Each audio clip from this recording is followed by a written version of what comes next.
ආයුබෝවන් මගේ දුවල පුතාලා හැමෝටම අද අපි ඉගෙන ගන්න යන්නේ පුතේ pronouns ගැන. pronoun එකක් කියලා කියන්නේ මොනවටද?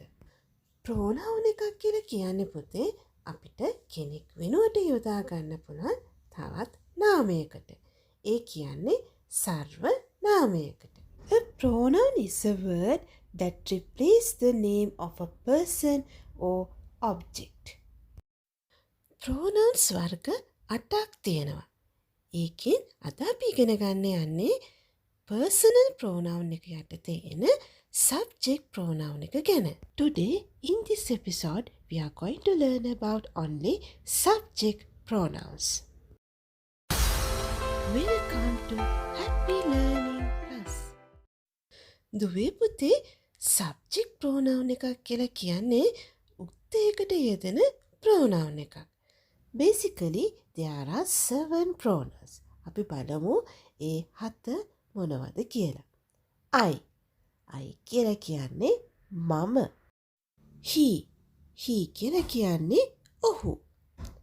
She කියලා කියන්නේ ඇය. It කියන පදය අපිට සතෙක් අඟවන්නත් යොදන්න පුළුවන්. ඒ වගේම යම්කිසි දෙයක් හඳුන්වන්නත් යොදන්න පුළුවන්. අපි සතෙක් ගැන විස්තර කරද්දී ඌ කියන පදයට තමයි it කියන pronoun එක යොදන්නේ. ඒ වගේම යම්කිසි දෙයක් ගැන විස්තර කරද්දී එය කියන පදයට තමයි එතනදී it කියන pronoun එක යොදන්නේ. you කියලා කියන්නේ අපි ඔබට. ඒ කියන්නේ ඒක වචන නාමපදයක්. ඒ වගේම ඔබලා කියලා අඟවන්නත් අපි you කියන පදය යොදනවා.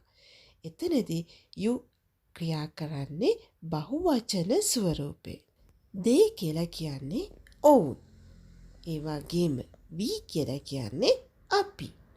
දැන් අපි යමු subject pronouns යෙදුණු වාක්‍ය කිහිපයක් බලන්න. මෙතනදී මම අරගෙන තියෙන්නේ ක්‍රියාවක් රහිත වාක්‍ය කිහිපයක්. ඒ කියන්නේ non-action sentences. I am a girl. මම ගැහැණු ළමෙක්.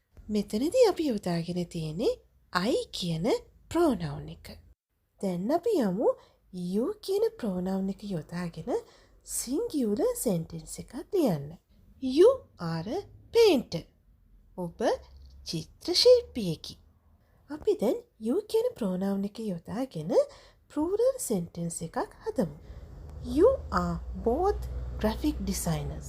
ඔබ දෙදෙනාම graphic නිර්මාණකරුවන්ය. මෙතනදී පුතේ අපි හොඳින් මතක තියාගන්න ඕනේ. අපි පළවෙනි වාක්‍යය ඇවිල්ලා singular වුණාට අපි be verb එක යොදලා තියෙන්නේ මොනවද? are කියන be verb එක. ඒ කියන්නේ you කියන pronoun එකත් එක්ක නිතරම යෙදෙන be verb එක තමයි are. අපි singular වුණා කියලා be verb එක is කියලා ලියන්නේ නැහැ. ඒක හොඳින් මතක තියාගන්න ඕනේ.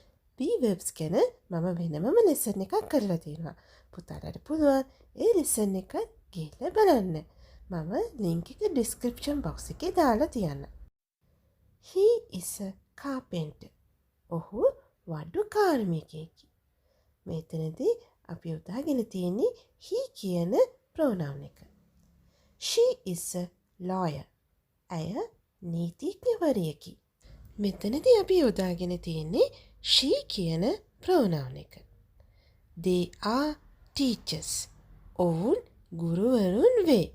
එතකොට මේ වාක්‍යයේ යෙදලා තියෙන pronoun එක තමයි they. It is a computer. එය පරිගණකයකි.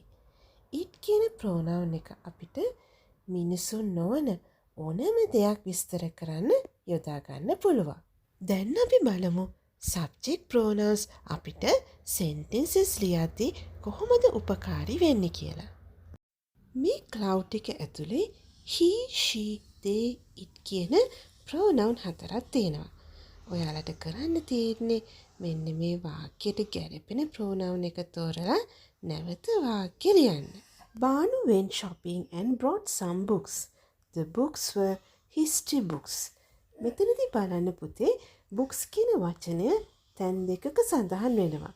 මේ විදියට නැවත නැවත වචන රිපීට් කරන්නේ නැතුව අපි ලස්සනට වාක්‍ය ලියන්න නම් අපිට pronoun උපකාරී වෙනවා. අපි දැන් බලමු මේ වාක්‍ය නැවත කොහොමද ලියන්නේ කියලා. Banu went shopping and brought some books. They were history books. අපිට මෙතන the books වෙනුවට they කියන pronoun එක යොදන්න පුළුවන්. My sister is studying at the library because my sister has an exam tomorrow. බලන්න මේ වාක්‍යයේ my sister කියන එක තැන් දෙකක සඳහන් වෙලා තියෙනවා. එතකොට අපිට my sister වෙනුවට she කියන pronoun එක යොදලා නැවත වාක්‍ය ලියන්න පුළුවන්. My sister is studying at the library because she has an exam tomorrow. The cat looked at me and then the cat started to meow. The cat කියන වචනේ මෙතනදී තැන් දෙකක සඳහන් වෙනවා. ඒ නිසා අපිට the cat වෙනුවට it කියන pronoun එක යොදලා වාක්‍ය නැවත ලියන්න පුළුවන්. The cat looked at me and then it started to meow. Mr. Rohitha works at the hospital. Mr. Rohitha is a doctor. මෙතන Mr. Rohitha කියලා තැන් දෙකක සඳහන් වෙනවා. ඒ නිසා Mr. Rohitha වෙනුවට අපිට he කියන pronoun එක යොදන්න පුළුවන්. දැන් අපි නැවත වාක්‍ය ලියමු බලන්න. Mr. Rohitha works at a hospital. He is a doctor. Okay, children. Now let's try to do this activity. Match it. Draw a line to the sentence that has the same meaning. මෙතනදී කරන්න තියෙන පුතේ මේ වාක්‍යයට සමාන තේරුම දෙන pronoun එකක් යෙදුන වාක්‍ය තෝරලා යා කරන්න. ඒ කියන්නේ subject එක වෙනුවට අපිට යොදා ගන්න පුළුවන් pronoun එක මොකක්ද කියලා හොයලා අපිට යා කරන්නයි තියෙන්නේ. Number 1. My name is Jane. අපි දැන් බලමු දකුණත පැත්තේ ඊට හා සමානව pronoun එකක් යෙදුන වාක්‍ය මොකක්ද කියලා. I am Jane. Very good. Number 2. Peter is my father. එතකොට Peter කියන්නේ පිරිමි කෙනෙක් නේද? එහෙනම් අපිට දාන්න පුළුවන් he is my father කියලා. Anna is my mother. Anna කියන්නේ ගෑනු කෙනෙක් නේද? එහෙනම් අපිට යොදන්න පුළුවන් she is my mother. Number 4. Anna and Peter are my parents. Anna and Peter කිව්වහම එතන බහුවචනයක් නේද? එතකොට අපිට කියන්න පුළුවන් they are my parents කියලා. Number 5.